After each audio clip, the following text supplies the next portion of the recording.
I'm here today at Survival Equipment Services with Del Hall, the Managing Director, and he's going to show me a remarkable product that they've developed, which is effectively a stretcher in a bag. Now, Del, looking at this bag, it's a little hard to believe there's a stretcher in here, so perhaps you could demonstrate this for me. Yeah, no problem.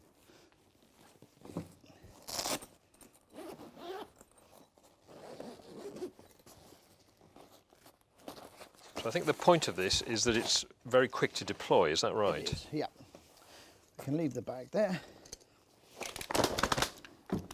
Wow, that is quick to deploy. So that was, what, a couple of seconds really, wasn't it? Absolutely, yes. From undoing the zip to actually getting the stretcher out. Okay, so we're going to go over to a table now and you're going to describe some of the features to me. So we've got the stretcher out on the table now, Del. So before you talk me through some of these straps and things, tell me what it's made of. Okay, the main body is made of a mesh, which has plastic inserts, and then we have carbon fibre rods, which is extremely strong. This is what makes it lightweight and compact. And we've tested this up to 250 kilos. So 250 kilos is the weight it can withstand. Yes. Carrying it. So obviously that's, I don't think there are any humans who are heavier than that, are there? No, not at all. And what about the weight of the thing itself when you're carrying it around? It's 4.5 kilos. Right, so it's not too heavy then? No. I mean, obviously I was holding the bag just now and it felt pretty light to me. Okay, so let's talk through some of these straps then. Well, let's start at presumably the head end there. Head end. Obviously the head end is a pad, so we have a removable pad which can be taken away and cleaned or exchanged, which we have a retraining strap here which is for the chin, or you can be moved up to the forehead. It's fully adjustable. We then have 4 body straps to keep down the body, upper, middle section, upper legs and the lower feet section. And I notice you've gone black, yellow, black, yellow. Is there a particular reason for that? Really so that we don't get them mixed up. But just as a safety precaution, these are double securing buckles. In other words, you have to press both button and the side to release them.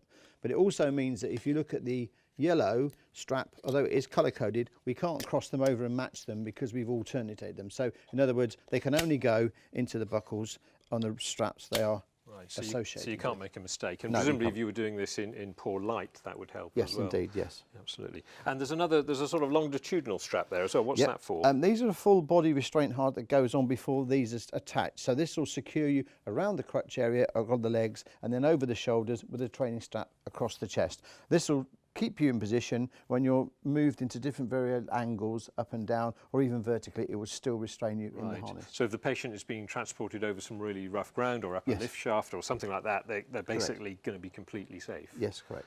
I also noticed there are some little loops on the stretcher. What are these for? Yeah, we have 4 security loops strategically placed for balance. And if you lift these, this is for the horizontal lifting. Now, this can be either done by a winch or even possibly a helicopter, and we have a set of straps that would come up to a central point and you could lift the patient up that way.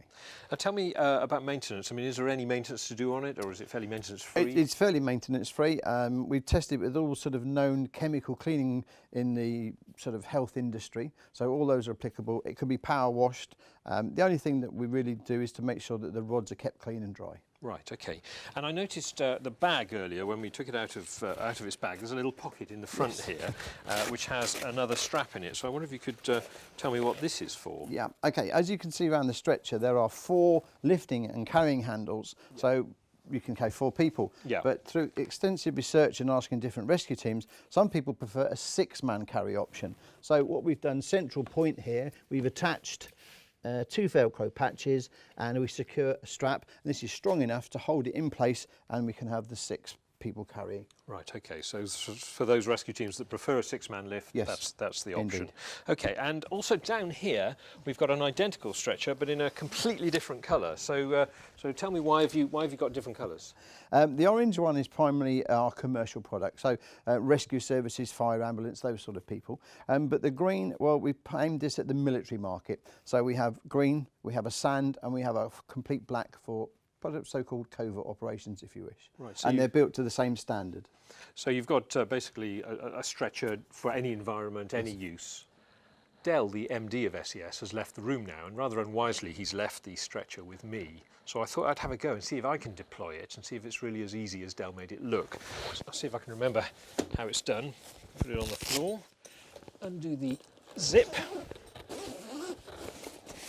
pull back the top cover, And if I remember rightly, all I've got to do is grab the sides here and stand up. So here we go.